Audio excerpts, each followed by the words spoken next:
Hola, buenas tardes. Buenas, profe. ¿Todo Buenas bien? tardes. ¿Cómo están? Pero yo. ¿Todo bien?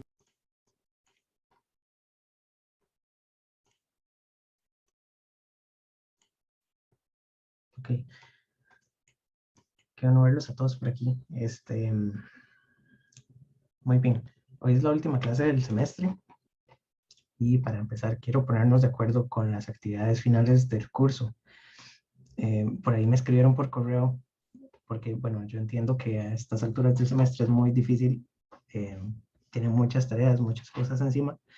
Y la verdad, para ser sinceros, yo me atrasé también mucho este semestre y no asigné las tareas cuando tenía que ser, ¿verdad? Yo las tareas las hubiera puesto mucho antes.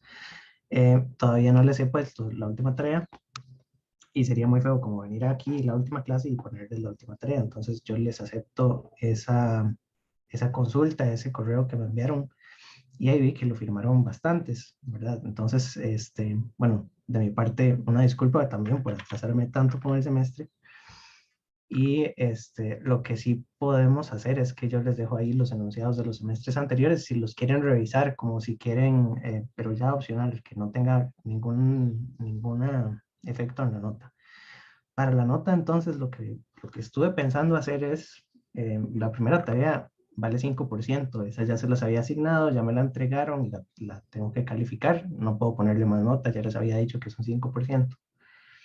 El otro 5% se los voy a dar a todos porque no les he puesto más tareas. Entonces, bueno, esta es una situación un poco atípica del semestre. Yo sé que todos hemos estado muy cargados y también no me dio tiempo de dejárselas durante el semestre. Entonces, la propuesta que les traía es darles ese 5% de la última tarea a todos por igual para que no haya tampoco reclamos ni porque yo entiendo, la alternativa es como asignarla y pelearme con todo el mundo y que me la entreguen en semana 18, pero yo creo que ninguno de todos nosotros da para tanto, ¿verdad? Tanto ustedes tienen mucho trabajo y yo también tengo demasiada carga, entonces,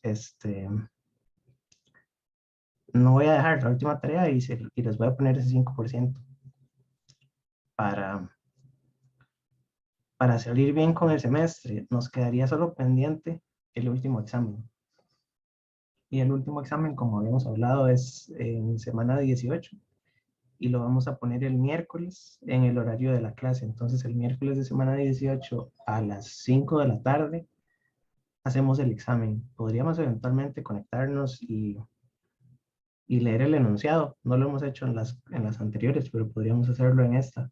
Y entonces eso se los pongo en el TEC digital. Pero entonces con la tarea no se preocupen, les acepto su reclamo. Yo sé que todos se hablaron entre ustedes y es entendible.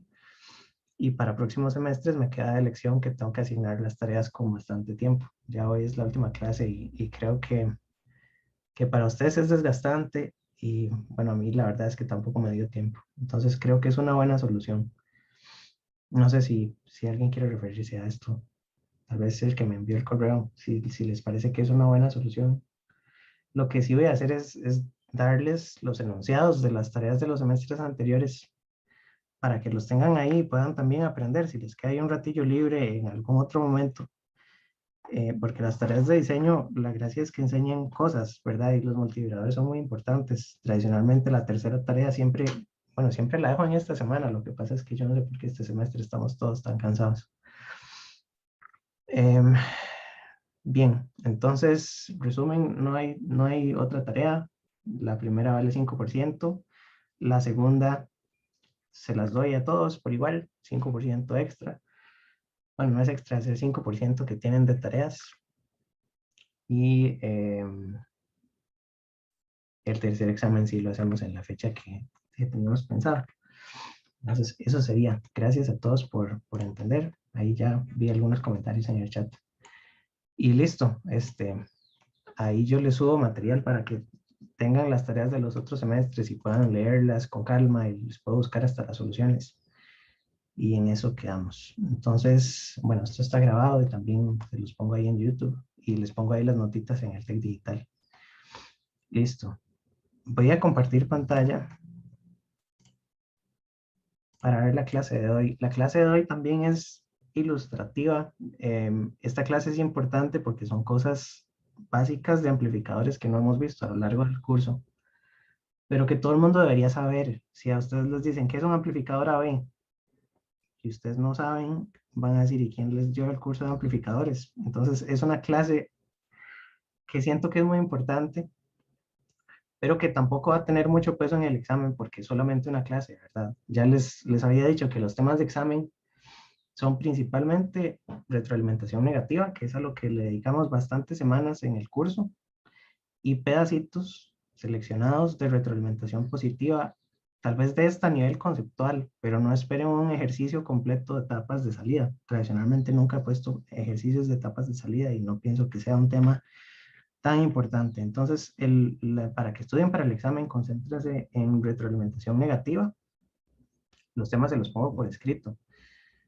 Y de estas cosas es como a nivel de teoría. Entonces, en el falso y verdadero es donde podría venir esta parte de etapas de salida. Pero sí me parece útil porque, por ejemplo, ¿qué es un amplificador A/B? ¿O qué es un amplificador clase A o clase B? ¿O cómo hacemos para entregar mucha potencia a un parlante? Esas preguntas no las hemos resuelto a lo largo del curso. Entonces, la clase de hoy trata sobre eso. Aquí tenían los comentarios, pero todo bien. Entonces, bueno, vamos a iniciar. En esta clase lo que vamos a revisar rápidamente son las etapas de salida y amplificadores de potencia. Imagínense que ustedes tienen que diseñar el equipo de sonido de un estadio. Hay alguien que tuvo que haberlo diseñado, ¿verdad? En algún momento. Yo sé que no es electrónica de potencia lo que llevan ustedes, pero si en algún momento tienen que ir a hacer sonido a un lugar así gigante, hay que saber un poquito de todo. Entonces, cuando son amplificadores de mucha potencia, no podemos usar los mismos circuitos pequeñitos que hemos visto a lo largo del curso. Esos circuitos ya no sirven, ¿verdad? Eso es como para hacer un preamplificador, conectar un micrófono y sacar ahí una señal que podamos meter a una mixer. Pero ya para sacar potencia por los parlantes ocupamos etapas de salida. Consideraciones de gran señal, disipación de calor, eficiencia. La importancia de los amplificadores de potencia es que los necesitamos para entregar potencias altas a una carga.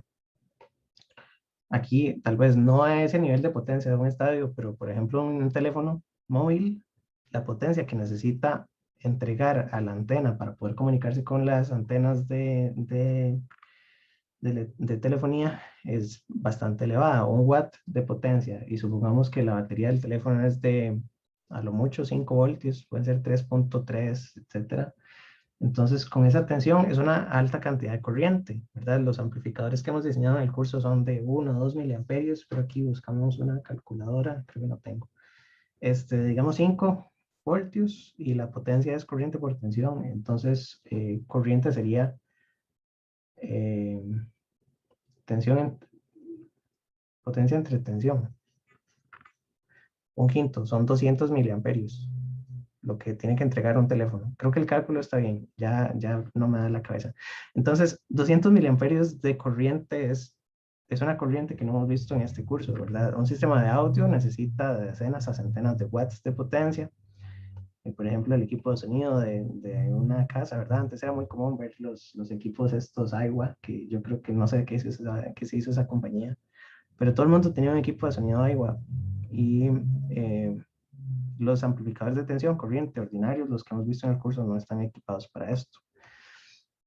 Las cosas críticas que necesitamos es conectar una resistencia de carga muy baja, porque los parlantes pueden ser de 4 ohms, entregar altos niveles de corriente, barrer amplios niveles de tensión de salida, porque tampoco es que vamos a entregar 10 milivoltios de tensión de salida.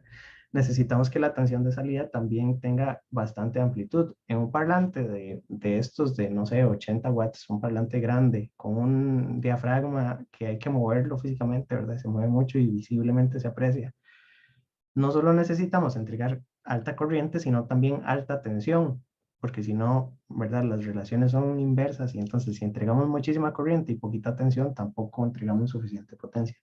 Entonces, alta corriente, alta tensión, y entonces ya ahí no funcionan las consideraciones de pequeña señal. ¿Se acuerdan que en pequeña señal yo tenía 100 milivoltios de amplitud? Eso era lo máximo que podíamos sacar porque necesitamos que en el punto de operación, la gráfica se aproxima a una lineal. Si aplicamos tensiones muy altas, el problema es que esto ya no es para nada lineal. Esas no linealidades introducen deformaciones en las señales y entonces puede que yo ponga ahí una canción y me suene totalmente distinta a como yo quería que sonara porque la señal no es lineal. Es decir, si por ejemplo yo conecto una triangular en la entrada, así como ideal, en la salida no necesariamente voy a ver una triangular porque la respuesta no es lineal, hay una exponencial de por medio, entonces posiblemente esta se deforma un poco y entonces voy a obtener cosas raras. No exactamente esta, pero podría obtener algo así, porque la señal se deforma y entonces voy a obtener una calidad de la señal diferente porque los niveles de tensión son muy altos. Consumen una gran cantidad de potencia de la fuente de alimentación, eso por supuesto, y disipan una gran cantidad de potencia en forma de calor, porque los componentes, a medida que aumentamos la corriente que fluye por los componentes, la disipación térmica aumenta. Los transistores todos se calientan. De hecho, con solo que ustedes lo conecten, un transistor convencional, como lo vimos en el curso, nunca le analizamos la potencia. Pero si ustedes tienen un amplificador y lo conectan y está en gran señal, y ustedes, por ejemplo, aquí le ponen 5 voltios y 5 voltios, saben que la corriente es 1 miliamperio y en esta resistencia caen, no sé, 1 voltio, o bueno, esto es una exageración, pero digamos 1 voltio.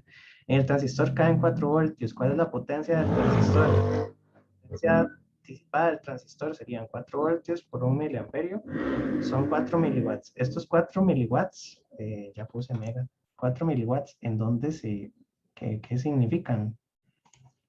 Es lo mismo que la potencia de una resistencia. Todos los dispositivos disipan potencia. Entonces aquí, un transistor de los del curso, un amplificador de los del curso, podría disipar 4 miliwatts, que digamos que no es significativo, porque 4 miliwatts casi ni se siente. Habría que ver cuál es el incremento en grados Celsius para esa disipación de potencia. Pero un amplificador donde por el transistor pasa un medio amperio o un amperio, o un amplificador donde la salida requiere una potencia de 80 watts, ese transistor va a disipar una cantidad importante de potencia, ¿verdad? Y acuérdense, por ejemplo, un bombillo de 100 watts se calienta bastante. Un bombillo LED puede tener 11 watts, 10 watts. Eso es lo que típicamente consume un bombillo LED para la casa. 10 watts ya es bastante potencia y un transistor que disipe 10 watts también se va a calentar muchísimo. Entonces hay que pensar en cómo eliminar esa potencia de los circuitos, esa temperatura de los circuitos. Entonces, las métricas de rendimiento o lo que tenemos que pensar es en qué tan lineal es un circuito, porque la linealidad dice que tanto va a deformarse la señal de salida. Lo que queremos es que la entrada y la salida se parezcan lo más posible y que nada más haya un cambio de amplitud. Pero esas deformaciones que pueden suceder porque nos alejamos del modelo de pequeña señal, ¿verdad? Si estamos aquí en este punto y la tensión que le aplicamos es muy amplia, nos alejamos del modelo de pequeña señal porque en esta parte sí es lineal, pero ya aquí nos alejamos un montón. Entonces, la linealidad es importante. La eficiencia se define como la cantidad de potencia que se consume en el amplificador versus la cantidad de potencia que sale del amplificador. Si yo les dijera, este circuito es 100% eficiente, ¿qué significa? Que el 100% de potencia cae en la carga y que el 0% cae en el amplificador. Eso es un amplificador 100% eficiente. Pero un amplificador real va a poner, por ejemplo, un 90% de la potencia en la carga y un 10% la consume el amplificador.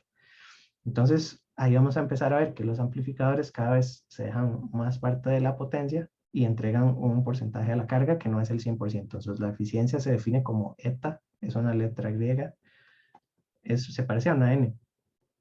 Y es precisamente eso, es la potencia que se entrega a la carga entre la potencia total. Pero después vemos la ecuación.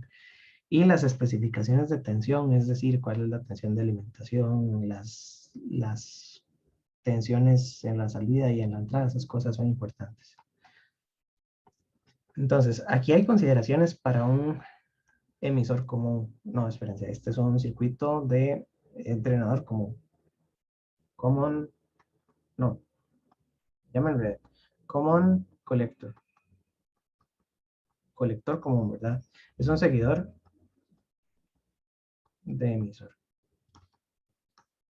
Porque tiene la salida en el emisor, la entrada la tiene en la base y el colector es la terminal común. Este circuito permitía tener una impedancia, bueno, tenía una impedancia de salida baja, porque es la impedancia que tiene el transistor Q1. Aquí la fuente ya no cuenta porque es una fuente ideal. Si le ponemos una resistencia, entonces la impedancia de salida es la impedancia del BJT en paralelo con la impedancia que esté aquí en el emisor. Entonces tiene la impedancia de salida muy baja y entonces permite conectar cargas pequeñas. Y todo muy bien. Aquí tendríamos una corriente de polarización de 32 miliamperios, que sería relativamente alta, pero los transistores lo soportan. De hecho, en las hojas de datos, el 2222 y el BC547, todos esos creo que soportan 32 miliamperios sin problemas. La cuestión es que entre, entre más tensión se pone en la entrada de corriente directa, eso sí, porque estamos en gran señal, si la tensión en la entrada, la polarización de este circuito, la aumentamos y digamos que aquí inicialmente ponemos 2.5 voltios, pero digamos que queremos poner 3 voltios o queremos poner 4 voltios porque queremos subir la corriente de polarización de este circuito para que calce con los 32 miliamperios. En realidad aquí la fuente de corriente es la que define la corriente, pero entre más alta la tensión en la entrada, como la tensión base emisor es constante, la tensión de corriente directa en la salida también va a subir, porque precisamente tenemos tensión base emisor constante. Y entonces, entre más aumente la tensión de entrada, más aumenta la tensión de salida. Entonces, con señales muy grandes, que es lo que estamos hablando de las consideraciones de amplificadores de potencia, ya no nos estamos saliendo del comportamiento de pequeña señal. Eso sucede también si ponemos una señal alterna muy grande en la entrada y queremos que a la salida esto funcione como un seguidor, ¿verdad? Es decir, la tensión de salida es la misma tensión de entrada. Pero entonces, aquí a la salida, digamos que tenemos una tensión bastante alta, porque este es el parlante. 8 ohms es una impedancia común para un parlante y queremos que la tensión aquí sea alta, por ejemplo, que esto varíe, si, bueno, aquí puse el eje cruzando la mitad, pero en realidad debería tener un nivel de CD. Ah, no, no, sí está bien porque la fuente es menos 5 y más 5. Esta fuente es dual. En amplificadores de potencia muchas veces también se ven fuentes duales de tensión. Y entonces la señal sí puede estar centrada en cero, ese no es ningún problema. Lo que sucede es que si queremos que la salida varíe entre más 5 y menos 5, esto difícilmente se logra porque el transistor se deja cierta tensión entre el colector y emisor. Pero también ya eso se parece a un nivel de CD, ya eso no se parece para nada al análisis de pequeña señal que siempre hemos hecho en el curso. Esto se sale del análisis de pequeña señal. Sigue siendo, pero tenemos que considerar todos estos problemas de no linealidad. Entonces, en esta diapositiva lo que se resume es que si la tensión de entrada sube en corriente directa o a valores muy altos, la tensión de salida tiene que subir porque la tensión base emisor es constante. Y entonces podemos observar que si la tensión de entrada empieza en 0.8 voltios y llega hasta 4.8, la tensión de salida también empieza en 0. Digamos que aquí la tensión base emisor es 0.8 y termina también 0.8 más altos, ¿verdad? Entonces, entre esto y esto, tal vez en la gráfica no parece, ¿verdad? Pero siempre debería haber 0.8 entre esta y esta. Tal vez está mal dibujada. Y entonces el nivel de CD en la entrada afecta a la salida. Pasa lo contrario si tenemos tensiones negativas. Es decir, si empezamos con 0.8 aquí en la base y aplicamos tensiones más bajas, entonces el problema es que aquí, bueno, esto tiene una fuente de corriente. En teoría la tensión en este nodo podría llegar también hasta menos 5. Lo que sucede es que entre más baja sea la tensión de la base, menos polarizado está este transistor y el problema es que el transistor se puede llegar a apagar en determinado momento si se queda sin tensión base emisor. Entonces, si la señal de entrada, este es el problema, el resumen del problema. Si la señal de entrada varía muy cercano a los rieles de alimentación y esto es un seguidor, este seguidor se podría llegar a apagar si la tensión es negativa. En toda esta parte, el transistor BJT podría eventualmente quedarse sin tensión base emisor y se apaga. Y entonces lo que tenemos es una corriente constante aplicada a una resistencia, ¿verdad? Y el transistor desconectado. Entonces, hay circuitos como el de emisor común, perdón, el de colector común, que es un seguidor, que funciona muy bien en pequeña señal. En pequeña señal son perfectos. Bueno, no hay circuitos perfectos, evidentemente, pero son muy buenos. Tienen buena linealidad, impedancia de entrada deseable, impedancia de salida correcta, ¿verdad? Pequeña impedancia de salida, alta impedancia de entrada. Tienen todas las cuestiones que debería tener un amplificador de tensión. Está bien hecho. Pero si la señal de entrada aumenta y queremos que este dispositivo le aplique mucha potencia a esa resistencia, la amplitud es un problema. Entonces ya este circuito por sí solo no funciona tan bien y hay que buscar cómo hacer para que el transistor no se apague en las partes negativas de esa onda.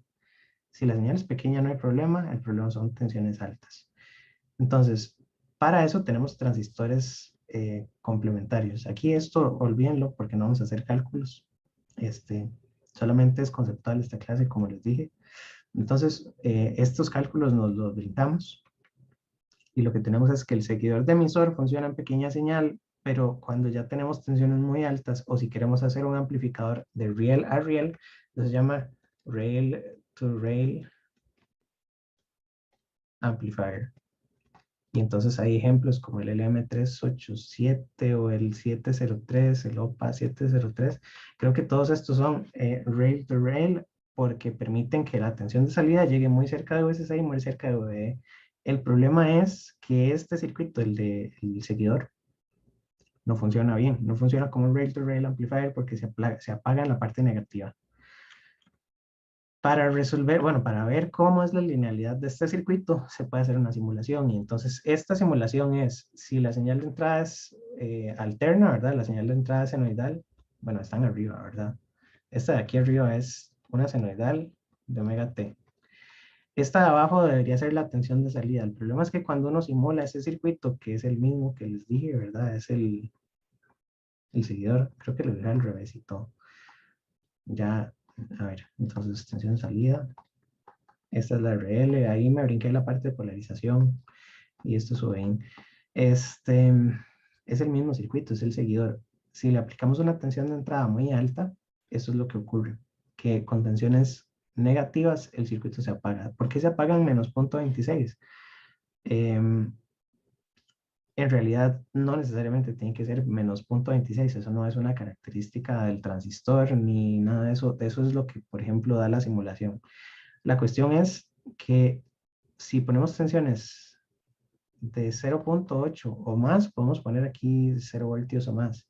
Si nos pasamos a 0.7, 0.6, el problema es que si, bueno, si este nodo es tierra, ahí todavía lo tenemos peor. Este nodo no puede tener tensiones más bajas que 0, porque tendríamos una corriente saliendo para acá, ¿verdad? Ya el circuito se queda sin posibilidad de encender, porque lo menos que puede tener este nodo es 0. Entonces, digamos que si hay fuente aquí del otro lado, entonces hay un momento en el que el transistor se apaga. Eso solo lo podemos ver hasta el momento en simulación, porque es que los cálculos están aquí, ¿verdad? Para tensión de entrada 0.5, la tensión de salida es 211 milivoltios, entonces ahí es donde quedó. Este 211 se calcula. No nos preocupemos por eso. Igual, la idea es que el transistor se llegue a apagar en algún momento. Si se apaga, entonces funciona como un rectificador. ¿Se acuerdan de activos de la parte de rectificadores, las funciones de transferencia? Entonces, por ejemplo, aquí para valores negativos de tensión tendríamos una tensión constante, ¿verdad? Ese es como el otro pedacito que le falta a esta gráfica. Y entonces, no importa el valor negativo, esta gráfica recorta y funciona como un rectificador esencialmente, ¿verdad? ¿Por qué? Porque lo que tenemos aquí también es un diodo, ¿verdad? Este transistor puede conducir para acá, pero no puede conducir al revés, que creo que ese es el problema, ¿verdad? Si las tensiones en la entrada son más negativas que las tensiones del otro lado, entonces no podemos lograr conducción al contrario de ese diodo. Idealmente, la curva de un amplificador debería verse como una línea identidad, ¿verdad? La de un seguidor. Pero estamos viendo que esta curva no se parece a la identidad. Entonces, el resumen de todo esto es que el circuito de colector común no sirve. Bueno, sí sirve, pero sirve en pequeña señal. Y si queremos usarlo como amplificador de potencia y hacer que la tensión varíe entre los rieles de alimentación, eso sería un amplificador de riel a riel y no estaríamos haciendo un análisis de pequeña señal. Es un análisis del circuito en corriente directa cuando la entrada varía de corriente directa hasta arriba y hasta abajo. Es un poco diferente, ¿verdad? El análisis de pequeña señal ya no sirve porque la ecuación exponencial ya no es lineal, evidentemente. Entonces, lo que se hace para corregir el problema es que se coloca, además del transistor del seguidor, este transistor es el seguidor original, ¿verdad? Entonces tiene la entrada aquí, la salida acá, y abajo una resistencia y lo demás, la fuente de corriente, etcétera. Lo que hacemos es que si el transistor de arriba se apaga en las tensiones negativas, vamos a poner un transistor complementario. Ese transistor es un PMOS, no, perdón, un PNP. Y entonces este PNP, aquí lo que hay que tener cuidado es la forma en la que está conectado. Durante el curso también vimos muchos circuitos, por ejemplo, aquí voy a poner cuidado, que esto también lo puse en uno de los exámenes anteriores, creo, no recuerdo en cuál de todos, ahí tengo que revisar. La cuestión es que en los amplificadores anteriores yo puedo hacer un emisor común de esta manera. El emisor común era el más básico de todos. Bueno, todos son sencillos, pero así. Luego, yo podía reemplazar la resistencia por una fuente de corriente. Entonces pongo que esta es la corriente IC. Con esto maximizo la ganancia. ¿Se acuerdan? Entonces, la ganancia del primero es menos GM RC. La ganancia de este, ¿cuál es? Menos GM, y la resistencia del colector es esta fuente. Entonces, en este caso sería infinita. Si la fuente es no ideal, tendría una resistencia RO, digamos que aquí está RO. Eso me lleva al tercer circuito. Yo puedo hacer esto con una fuente de corriente. Y las fuentes de corriente necesitaba conectarle a un transistor complementario, porque el problema es que si yo la hago con un transistor NPN y pongo la flecha de este lado, la impedancia de salida es 1 sobre GM y no me sirve. Entonces ponía un transistor PNP con fuente de corriente y aquí le pongo una tensión de polarización fija, bias. Y de este lado ponía el transistor. Este sí me sirve excelente, porque entonces aquí tiene la impedancia de RO, que depende del efecto Early, y entonces la ganancia también, bueno, aquí depende del RO del primero. Entonces, la ganancia de este es menos GM del transistor que está abajo por el paralelo de los RO. Ese todavía está bien. Ahora, vean que en este el PNP está arriba y el NPN está abajo. Otra diferencia es que esta es una fuente fija y esta es una fuente alterna. Eso es muy diferente de lo que estamos haciendo en la clase de hoy. Vean que los transistores están al revés. Sí se ve, el NPN está arriba y el PNP está abajo. Están al revés. Y entonces son circuitos que se usan para cosas diferentes. Este circuito que está aquí arriba se conoce con el nombre de push-pull. Y es como empuja y jala, ¿verdad? Entonces la idea es que en los que dibujé abajo, la intención de poner el transistor aquí arriba, el PNP, es una fuente de corriente. En este de arriba, en los de la clase de hoy, no hay ninguno que sea una fuente de corriente. La función que tienen los dos transistores es que cuando la tensión es positiva, el circuito que está encendido es el de arriba, el de abajo está apagado. Y entonces esto permite que la tensión, bueno, está en el segundo dibujo, la tensión o la corriente pase desde el transistor de arriba hasta la carga. Es esto que está aquí. El transistor de abajo está apagado. ¿Por qué? Porque tiene una tensión alta en este nodo. Y entonces estaría más alta que la tensión de salida. Y entonces, como está al revés, se apaga, ¿verdad? Y entonces este sí está funcionando bien. Del otro lado, lo que tenemos es el circuito contrario. Entonces tenemos la carga, tenemos el transistor, y entonces cuando la tensión en este nodo es negativa, esta tensión está por encima porque tiene la tierra del lado derecho. Recordamos que aquí tiene VE en este lado. Entonces este circuito sería el que se enciende, y como este tiene una tensión negativa de este lado y esta es más positiva, este diodo está apagado. Entonces se llama push-pull porque los transistores operan primero uno, después el otro, y eso permite que operen durante la totalidad de la onda y ya no se apaga el seguidor. Entonces está basado en el seguidor, pero no es exactamente. Eso se llama push-pull y hay muchos circuitos que tienen salidas push-pull. De hecho, si leen hojas de datos de algún dispositivo, no sé, un circuito integrado, una compuerta lógica, algo, hay muchos tipos de salidas. Una de todas puede ser push-pull, pero también hay open collector, open drain, etcétera. Eso deberíamos verlo, pero como les dije, no me alcanzan las clases para ver todo lo que quiero mostrar. Entonces, bueno, push-pull es esto, son los dos transistores. El cuidado que hay que tener es el orden, porque entonces en los circuitos convencionales de todo el curso, el PNP estaba arriba, pero en este están al revés. Si los ponen invertidos no funciona. Si ponen arriba el PNP y abajo el NPN, no funciona. ¿Verdad? Aquí la cuestión sería ver o analizar qué es lo que pasa con un circuito como ese que les acabo de mencionar. Si pegamos esta con esta, porque es que no funcionaría, ¿verdad? Y entonces aquí tenemos tensión de entrada, tensión de salida. Técnicamente sí podemos calcularle algo de la ganancia, ¿verdad? Esto sí amplificaría algo, pero no es la configuración push-pull. Esto no es push-pull y entonces posiblemente los transistores se apaguen los dos al mismo tiempo o se enciendan al mismo tiempo. Yo creo que ese es el problema. Para polarizar esto, si por ejemplo esta señal va por 0 voltios y esto es más 5 y este es menos 5, ustedes ahí lo que tienen es un excelente cortocircuito. ¿Sí o no? Porque tienen aquí tensión positiva y aquí tensión positiva, los dos transistores están encendidos, esto es un corto, nunca lo hagan. Entonces sí, esa es la posibilidad de error. Entonces la push-pull tiene que ser esta porque si no es un cortocircuito. Bien, y entonces el problema que tiene el push-pull es que, bueno, la curva de un transistor queda de un lado, la curva del otro queda del otro, y quedan desplazadas. Entonces, el problema es que la función de transferencia de un circuito push-pull tiene una zona muerta. Así es como se ve la función de transferencia. Entonces, no es tan ideal como el amplificador ideal, valga la redundancia, porque tiene un pedacito donde no amplifica. Eso quiere decir, esto se parece también a un rectificador, o bueno, en realidad es un recortador, ¿verdad? Lo que quiere decir es que si tengo una tensión de entrada y la tensión de entrada senoidal, Vin de T, la señal de salida, entonces me va a quedar con la parte positiva, la parte negativa. Eso es esencialmente un recortador. ¿Se acuerdan de la clase de recortadores? Fue hace mucho tiempo, el semestre pasado. Quedaría más o menos así. Obviamente, curvito aquí en las esquinas, porque aquí esto es continuo, ¿verdad? La derivada es continua. Y entonces queda curvito aquí, pero siempre tenemos una señal que está muy deformada. Ya no es la senoidal original y perdemos amplitud aquí un poco, ¿verdad? Vean que aquí esta curva es VI1 menos VBI1.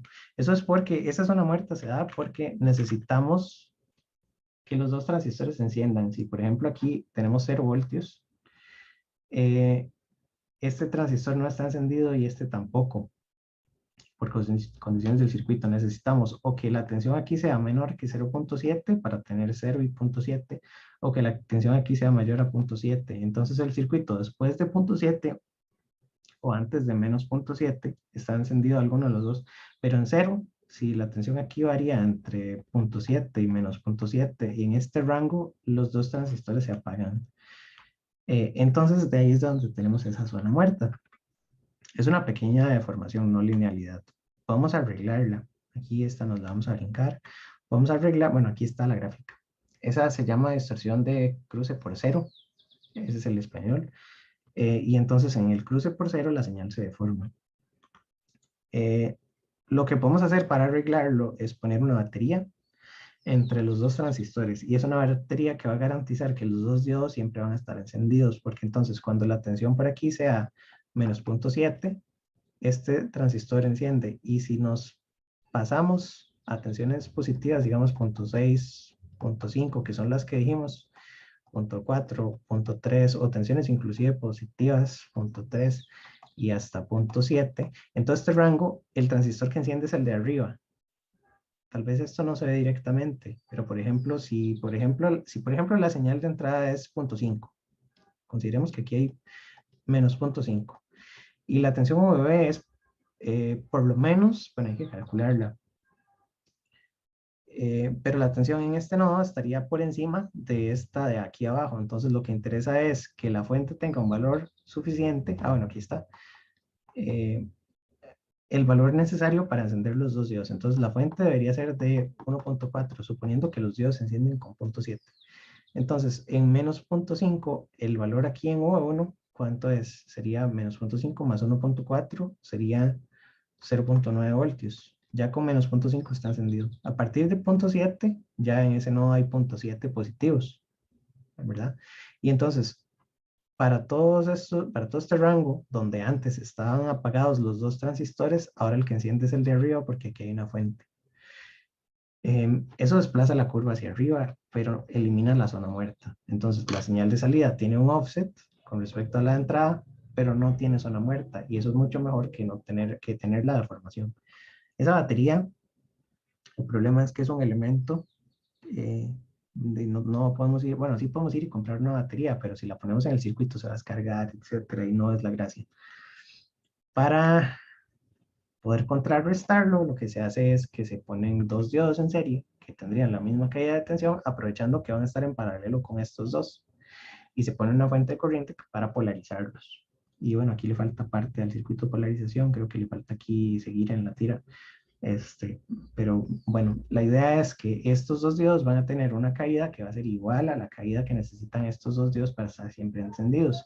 Y entonces pasa lo mismo. El transistor de abajo opera en todas las tensiones negativas desde menos 5 hasta menos 0.7, y el transistor de arriba enciende desde menos 0.7 hasta 5 voltios. Y entonces así tenemos los transistores ambos encendidos, bueno, uno en una parte, el otro en otra parte, durante el ciclo completo de la señal. Nos ahorramos tener que poner fuentes y podemos poner bueno, igual aquí tenemos una fuente de corriente, pero ya sabemos que las fuentes de corriente son fáciles de implementar con transistores. Entonces, ahí arriba puede ir otro transistor, y por supuesto, de 1 y de 2 los podemos hacer con transistores. Y entonces ya ustedes, si ven un circuito ahí súper complicado más adelante y ven que tiene una tensión fija de polarización y después tienen dos transistores aquí que están pegados de esta manera, esos son diodos, y después siguen ahí, y entonces tienen el otro por aquí. Ven que ya queda un circuito con un montón de transistores.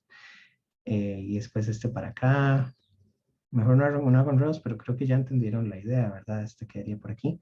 Este circuito es en esencia el mismo de la derecha, pero tiene esto con un transistor, esto con un transistor y esta fuente con un transistor. Y entonces es un circuito con solo transistores y ya no tiene fuentes de ningún tipo, ni diodos de ningún tipo. Ese sería el amplificador push-pull con compensación. Aquí nos vamos a brincar todo el análisis matemático porque les dije que no me interesa revisar las ecuaciones.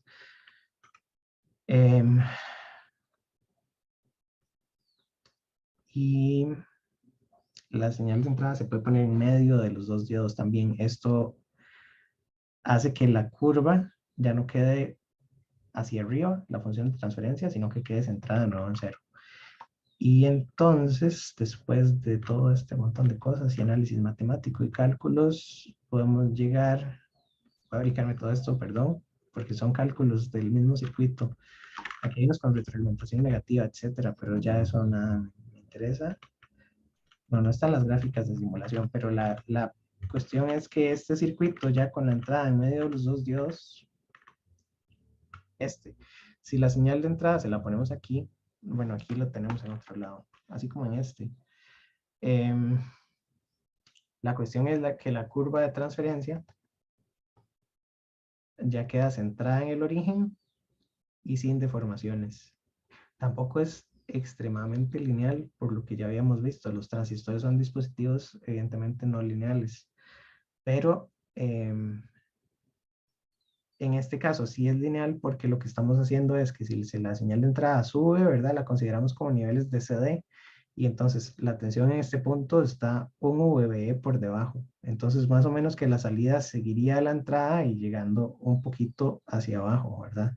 Y en el otro lado, si la entrada es negativa, entonces la salida también va a estar por debajo, siguiendo a la tensión negativa gracias a este diodo.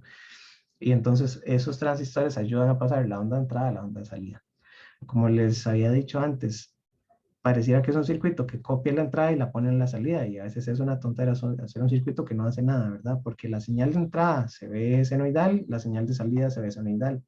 Lo que pasa es que es un seguidor, ¿verdad? Y en esencia eso es lo que hay que recordar, que aquí en la entrada, la impedancia de entrada va a ser muy alta, o debería ser alta, y en la salida la impedancia de salida debería ser muy baja, y entonces esto ya permitiría entregarle potencia alta a un parlante con tensión alta, ¿verdad? Con valores de tensión de riel a riel y con corriente alta. Entonces todo esto les dije que no va.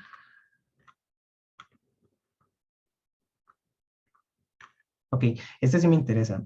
Hay circuitos amplificadores donde, bueno, normalmente uno que los diseña sabe cómo usarlos, pero cuando uno diseña electrónica de consumo para usuarios en la calle que nadie puede asegurar que conecten bien el circuito o no, ¿verdad? Hay circuitos que los conectan al revés y dejan de funcionar y es un caos, o se queman los componentes o pasa algo. Hay que asegurarse muy bien de que los diseños estén hechos para que se puedan usar por cualquier tipo de personas y que ante cuestiones que puedan dar error, no se dañen. Entonces, hay protecciones contra cortocircuito, como por ejemplo esta. Y entonces, en un diseño cualquiera, no necesariamente tiene que ser este push-pull.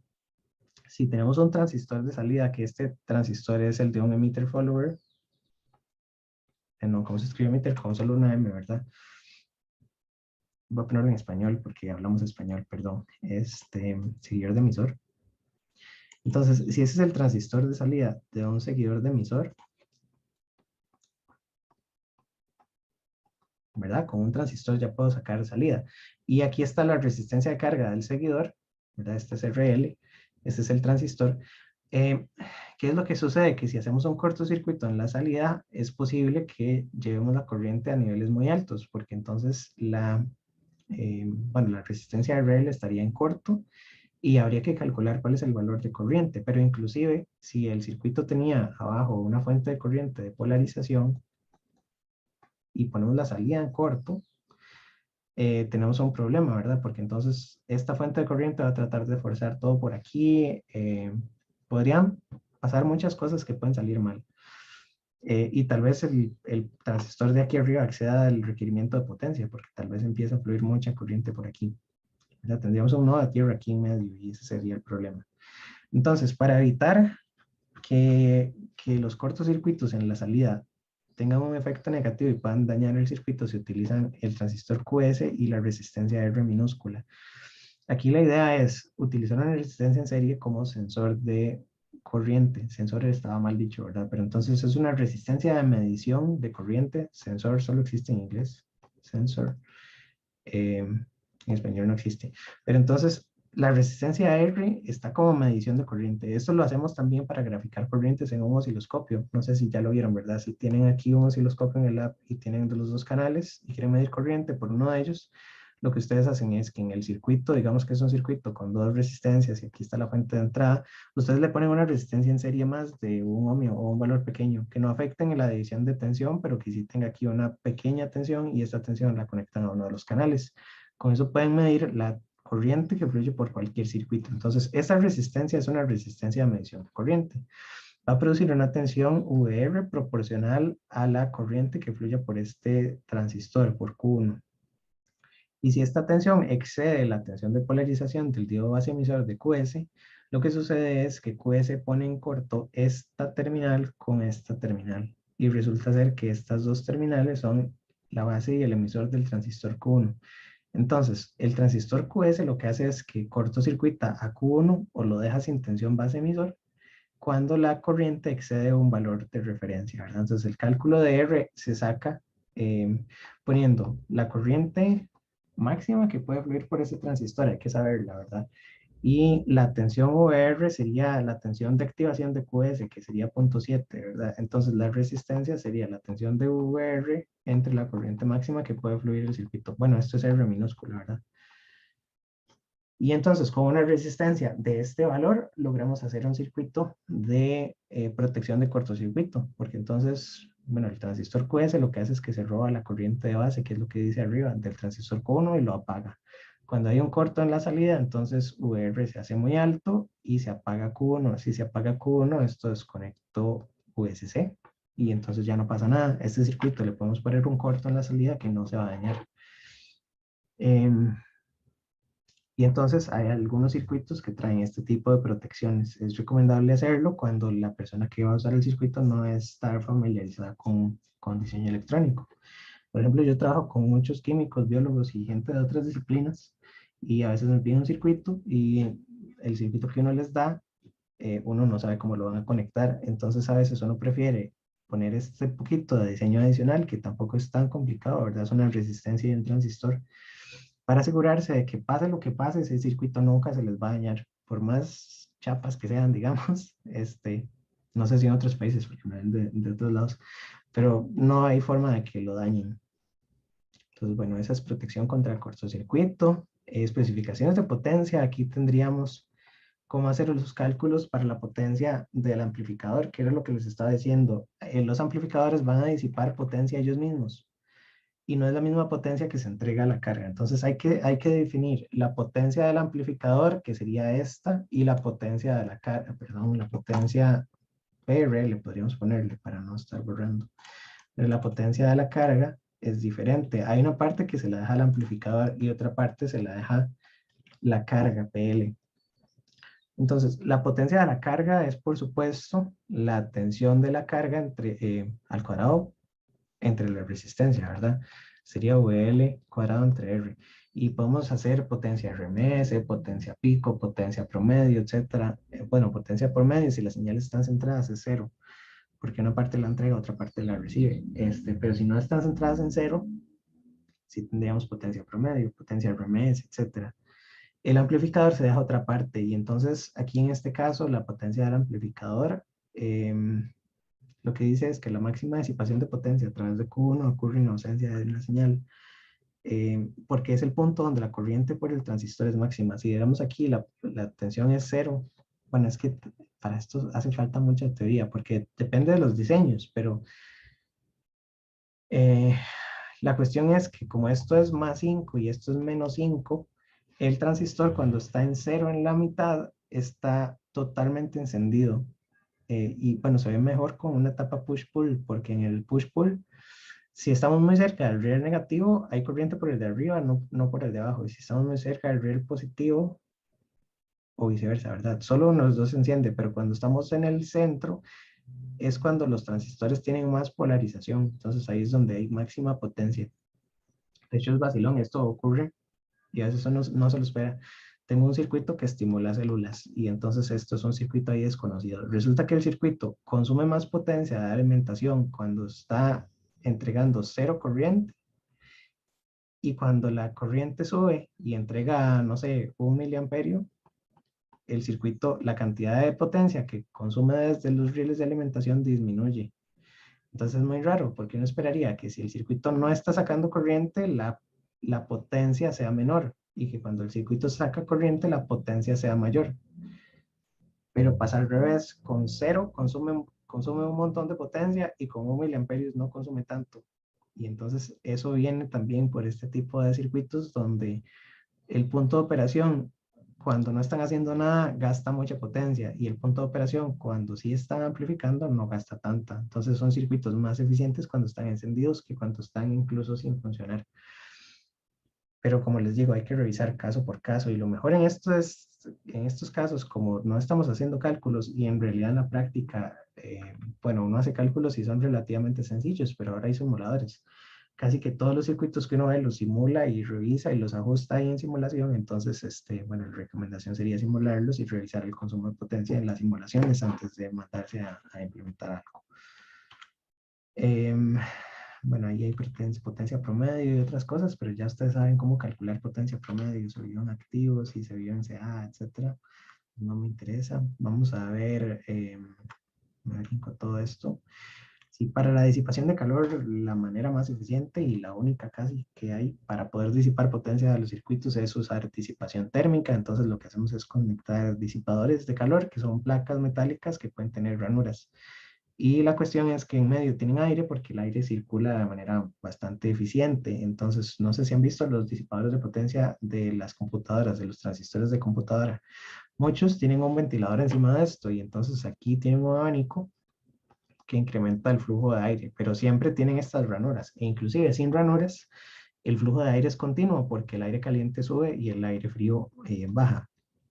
Entonces, aún, bueno, hay circuitos y hay hasta computadoras que no tienen disipación, no tienen ventiladores, porque el flujo de aire está bien diseñado. También, por supuesto, hay disipadores de calor que son líquidos, hay computadoras que están enfriadas por agua y entonces tienen todo un sistema de tuberías. Yo no sé si alguien es muy fiebre para lo de las compus, pero en las computadoras se pueden hacer computadoras con tuberías y entonces las tuberías transportan agua, que sería el refrigerante.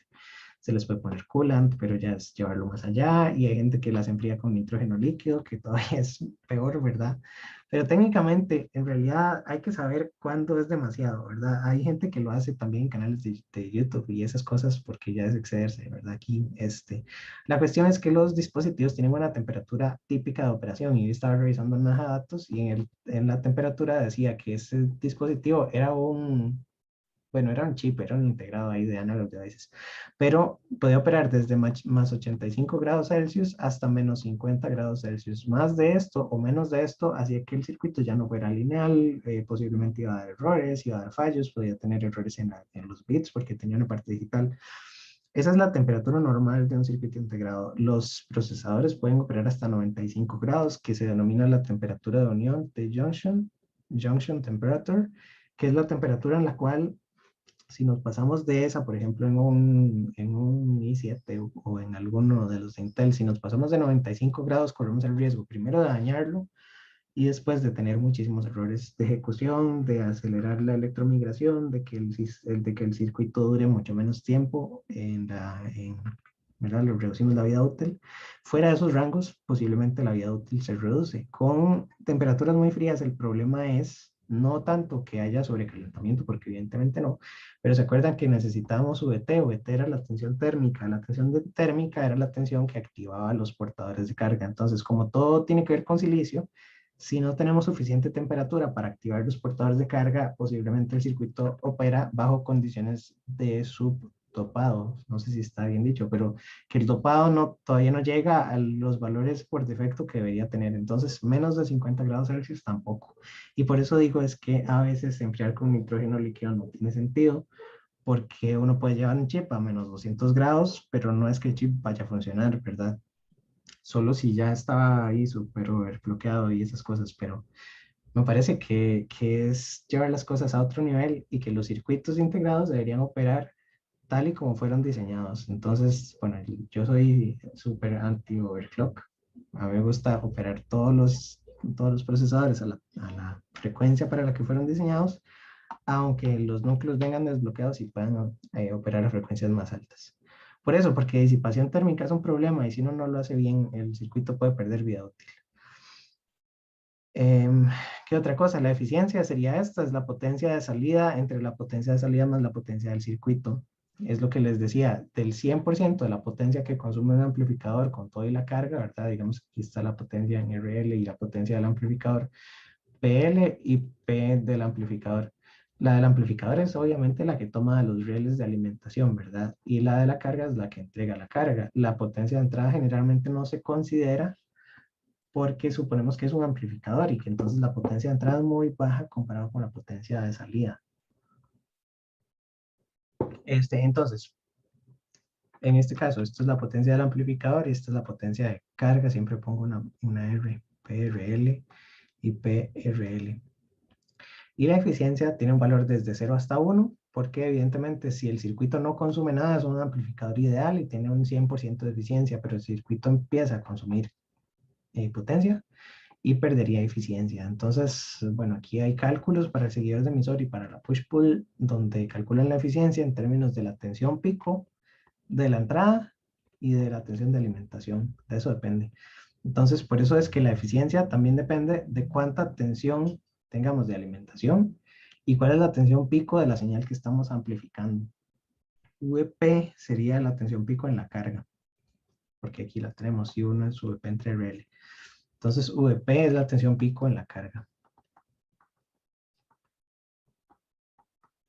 Y para no hacer mucho cálculo, podemos conservar estas fórmulas, que la eficiencia del emisor común es esta, la eficiencia del push-pull es esta otra, y comparándolas, bueno, es que tienen a veces en lados opuestos, pero debería ser más eficiente la push-pull, debería.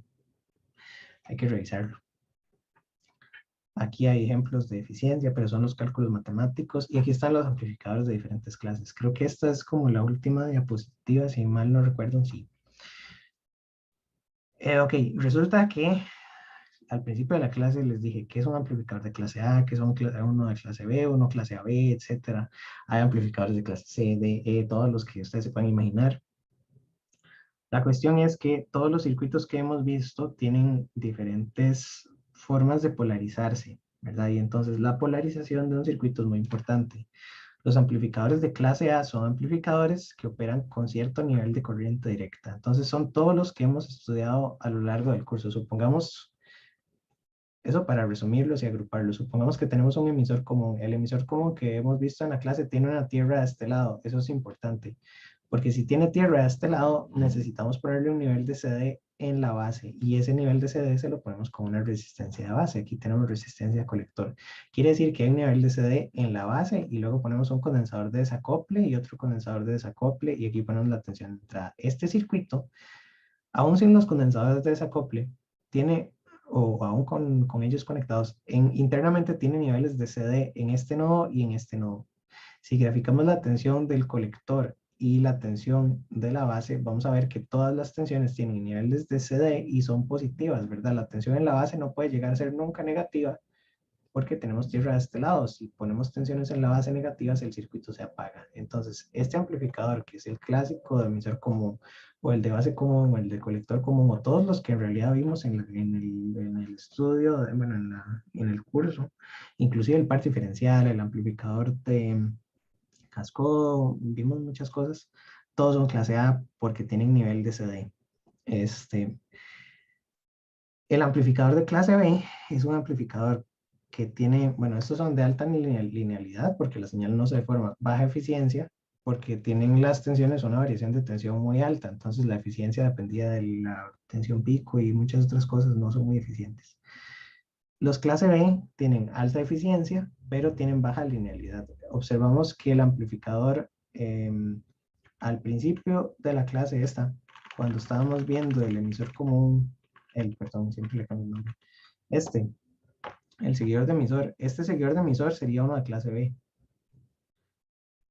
Ahí tal vez lo clasifiqué en la otra mal, porque este amplificador amplifica correctamente señales positivas, y positivas casi llegando hasta el riel de alimentación, pero las señales negativas las recorta porque se apaga.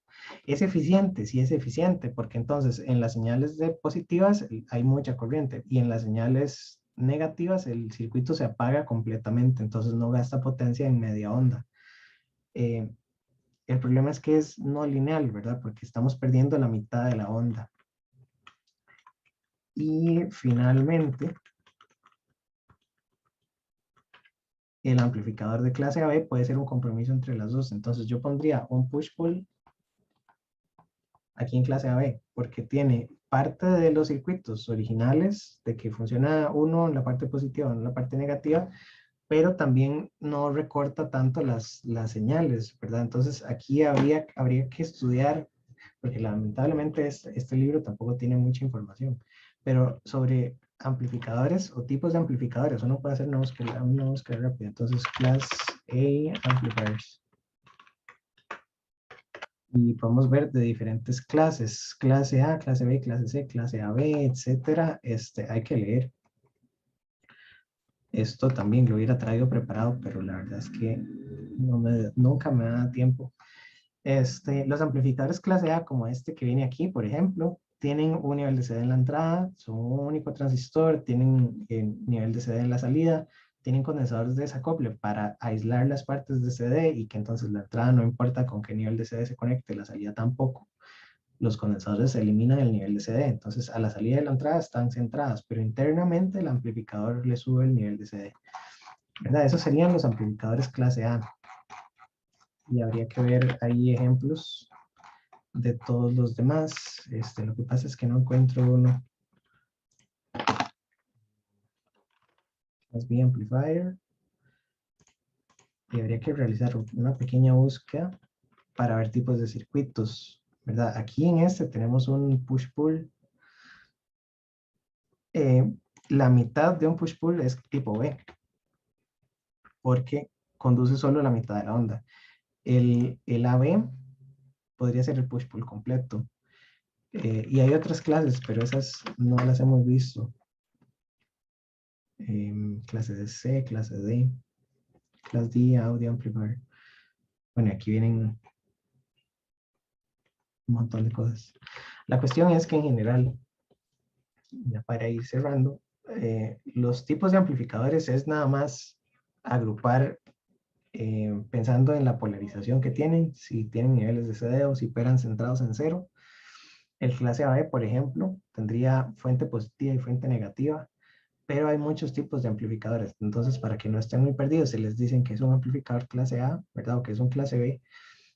Hay que saber que existen y que son categorías que agrupan tanto la polarización como esto de la eficiencia, como lo de la linealidad, si recorta o no recorta las señales.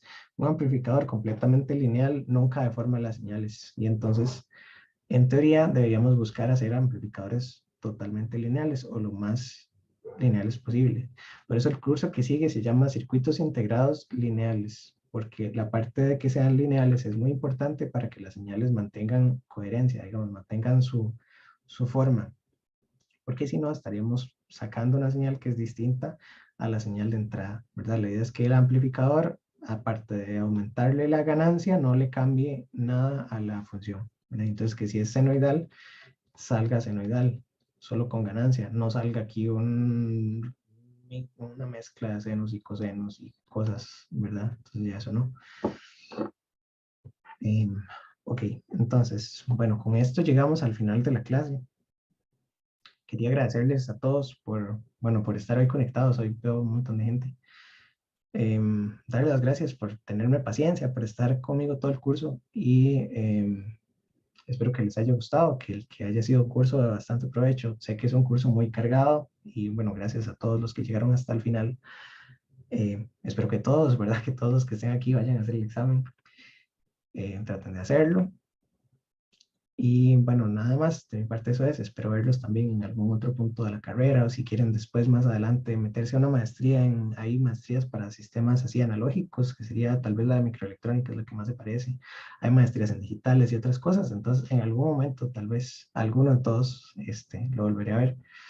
Y si no, cualquier cosa, con mucho gusto, ahí estoy en la escuela, pueden escribirme correos para lo que necesiten, si quieren hacerme alguna pregunta de algún tema, entonces ahí estamos siempre. Gracias, quedamos aquí y nos vemos en el examen el miércoles de semana 18 a las 5 de la tarde. Eso sería. Muchas gracias, profe. Muchas gracias. Profe. Mucho gusto. Hasta luego. Pura Muchas vida. gracias, profe. Hasta luego. Hasta luego, profe. Gracias por la tarea. Pura vida. Sí, sí, la tarea es necesidad, entonces la manejamos así. Ahí les pongo una noticia en el Tec Digital. Pura vida. Profe, Sí. Gracias, profe. tengo una pregunta. ¿El tercer examen viene con falso y verdadero? Sí, pensaba ponerle, no lo he hecho todavía, pero igual que la dinámica para que sea la misma de la que hemos hecho todo el curso. Falso y verdadero y problemitas. Es que, digamos, no tengo impresora y se me dificulta, se me fregó la impresora, se me dificulta imprimir el No examen importa, para hacer puede hacerlo a mano en un Eso es lo, cuaderno eso es lo que y voy a decir, entonces si le pongo pone, ahí como, exacto, pone número 1, falso, verdadero, verdadero, falso, verdadero. Número 2 da esto y entonces yo se las califico en el cuaderno. está bien, era eso. Profe, al igual que en los exámenes pasados, ¿usted nos va a subir exámenes resueltos? ¿O Ya ya están, están? Ya sí, ya están. están, Bueno. solo que estos últimos sí tengo que pedir disculpas porque no están tan bien organizados, no están muy, muy bonitos, están como los ejercicios resueltos, pero a mano. Pero ahí están. Y si no entienden algo, me preguntan también. Yo me siento ahí a ver qué es la duda. Profe, Muy Ok, bien, ok. profe. Muchísimas Muchas gracias. gracias. la otra Con gusto. semana. No, la otra es la semana 17. Esta es la 16. La otra 17 no debería haber exámenes. Si hubiera un examen en la próxima semana, tienen que ir a ver con quién se agarran, porque la otra semana es para estudiar. Y la semana 18 sería el miércoles 23. Ah, ok. Entonces, si tenemos dudas con algún ejercicio, solo por correo, supongo. Sí, trate de redactar bien la duda y yo se la redacto bien bonita la solución. En algún momento, si es demasiado complicada, nos conectamos, pero por correo, manejémoslo por correo. Miércoles 23 a las 5 p.m. Ok, está bien, profe. Gracias. Hasta luego. Bueno, hasta luego. Bueno, profe, hasta luego. Muchas gracias por todo, profe. Profe, Bueno, con mucho Gracias. gusto. una consulta, profe. Sí. Bueno, es que tengo unas dudillas ahí. ¿Será que podemos Ajá, ajá. verlas? Ok, son rápidas en Comparte realidad. usted. Voy a dejar de grabar. para ya Ok. quedarnos solo en consultas.